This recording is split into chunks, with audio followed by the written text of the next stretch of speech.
टंडोडियाम मां ख़बर ईंदा हालो त सिंध ज़राई यूनिवर्सिटी कॉलोनी जे ओल्ड फीडर लाइ यूनियन कमेटी 63 जे चेयरमैन सैयद हैदर शाह जे कोशिशुनि सां पीपल्स पार्टी जे MNA सैयद तारिक शाह ॼामोड़ तरफ़ां मिलियल 200 kV जो नओं ट्रांसफार्मर लॻायो वियो। हेस्को टंडोडियाम ऐं ज़राई कॉलोनी जे इंतजामिया जी ज़ेर निगरानी हिन ट्रांसफार्मर खे फिट करे स्टार्ट कयो वियो। उन मौके ते UC चेयरमैन सैयद हैदर शाह जो चवणु हो त गुज़िरियल गर्मियुनि में वधीक लोड हुजण सबबि हितां जा ट्रांसफार्मर सड़ी रहा हुआ ऐं ज़राई कॉलोनी तोड़े ओड कॉलोनी जा रहवासी सख्त परेशानी के मुंह ॾेई रहा हुआ, जंहिंखे नज़र में रखंदे MNA सैयद तारिक शाह ॼामोट खां ट्रांसफार्मर मंज़ूर कराए लॻायो वियो ऐं पीपल्स पार्टी अवामी ख़िदमत खे ई पंहिंजो फर्ज़ समझे थी। Soomro wallpapers and PVC panel shop 3D wallpapers की वसी रेंज जो आपके घर को बनाए आपके ख्वाबों की तरह खूबसूरत। बेहतरीन क्वालिटी के वॉलपेपर्स और सीलिंग्स बेहतरीन कलर्स और डिजाइन्स में दस्तयाब हैं।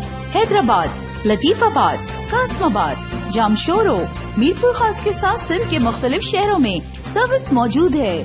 हर किस्म के 3D वॉलपेपर्स और सीलिंग्स लगवाने के लिए अभी राब्ता करें। कॉन्टैक्ट रांझन अली सोमरो।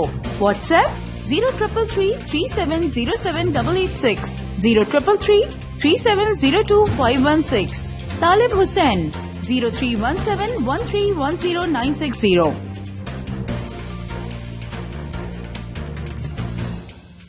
मज़ीद ख़बरनि ऐं तफ़सीलात लाइ विज़िट कयो असांजी वेबसाइट www.awamiNewsHD.com ऐं ॾिसंदा रहो अवामी न्यूज़ HD।